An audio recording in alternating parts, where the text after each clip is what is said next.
নমস্কার বন্ধুরা, আজ আপনাদের সঙ্গে একটি মজাদার রেসিপি শেয়ার করব। নোনা ইলিশের বড়া। বড়া বানানোর জন্য প্রথমে নিলাম কয়েকটা চাল কুমড়োর পাতাগুলো ভালো করে পরিষ্কার করে ধুয়ে নিলাম।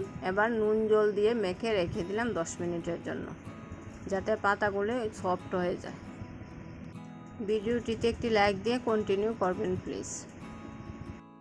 আর এদিকে নোনা ইলিশের একটা পিস নিলাম, হালকা গরম জলে একটু ভিজিয়ে রেখে দিলাম, তারপর ভালো করে পরিষ্কার করে ধুয়ে নেব। আর এদিকে বেটে নিলাম পরিমাণ মতো শুকনো লঙ্কা। দেখুন বন্ধুরা, মাছের পিসটা ভালো করে ধুয়ে নিলাম। এবার শিলপাটায় একটু ভর্তা করে নিলাম।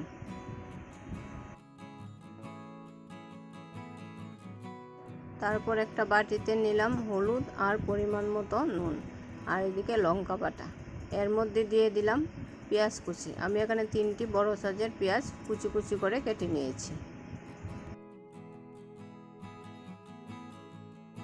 এখন দিয়ে দিলাম পরিমাণ মতো সরিষা তেল।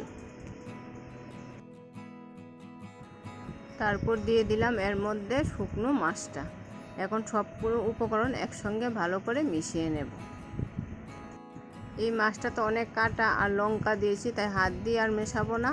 আমি এভাবে সবগুলো উপকরণ ভালো করে মিশিয়ে নেব। যারা আজ প্রথমবার আমার ভিডিওটি দেখছেন, আপনাদের কাছে যদি আমার রেসিপিটি একটু ভালো লাগে থাকে, তাহলে আমার চ্যানেলটি সাবস্ক্রাইব করে দেবেন এবং পাশে থাকবেন। দেখুন বন্ধুরা, আমি সব কিছু একসঙ্গে ভালো করে মিশিয়ে নিলাম। তারপর এখানে নিলাম জালি পাতাগুলো, হাত দিয়ে ভালো করে চিপে জলটা ছাড়িয়ে নিলাম। প্রথমে আমি এখানে 2টো পাতা নিলাম, পাতাগুলো একটু ছোটো তাই 2টো পাতা নিলাম। নিয়ে মাখানো ভর্তাটা অল্প দিয়ে দিলাম। এখন ভালো করে প্যাক করে নেব। যারা ইউটিউব থেকে আমার ভিডিওটি দেখছেন, আপনাদের কাছে যদি আমার রেসিপিটি ভালো লেগে থাকে, তাহলে পাশে থাকা বেল বাটনটি প্রেস করে রাখবেন। তাহলে পরবর্তী ভিডিওর নোটিফিকেশন সবার আগে পৌঁছে যাবে আপনার কাছে। আর যারা পেজ থেকে আমার ভিডিওটি দেখছেন, আপনাদের কাছে যদি আমার রেসিপিটি ভালো লেগে থাকে, তাহলে আমার পেজটা ফলো করে রাখবেন এবং পাশে থাকবেন। দেখুন বন্ধুরা, আমি একটা বড়া খুব সুন্দর করে ভাঁজ করে নিয়েছি, যাতে বড়াগুলো খুলে না যায়। আর পাতাগুলো যেহেতু সফট হয়ে গেছে, যদিও খুলবে না, তবুও একটু লক্ষ্য করে বড়াগুলো তৈরি করতে হবে। এভাবে সবগুলো বড়া আমি তৈরি করে নেব।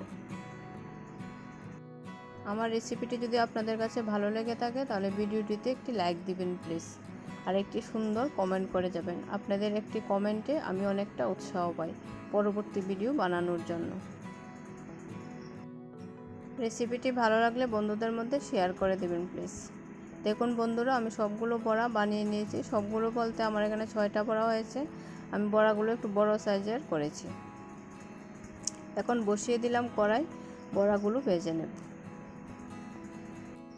বড়াগুলো তৈরি হতে আমার মোট 30 মিনিট সময় লেগেছিল। প্রথমবার বড়াগুলো কড়াইতে দিয়ে 10 মিনিটের জন্য ঢেকে দিয়েছিলাম। তারপর আর ঢাকা দিইনি। 5 মিনিট পর পর একটু উল্টে পাল্টে দিলাম। আর চুলার আঁচটা অবশ্যই লো রাখতে হবে, না হলে বড়াগুলো পুড়ে যাবে। প্রায় 30 মিনিট পর দেখুন আমার বড়াগুলো একদম সম্পূর্ণ তৈরি হয়ে গেছে। আমার রেসিপিটি কেমন লাগলো অবশ্যই কমেন্টে জানাবেন। ভিডিওটি শেষ পর্যন্ত দেখার জন্য আপনাকে অসংখ্য ধন্যবাদ।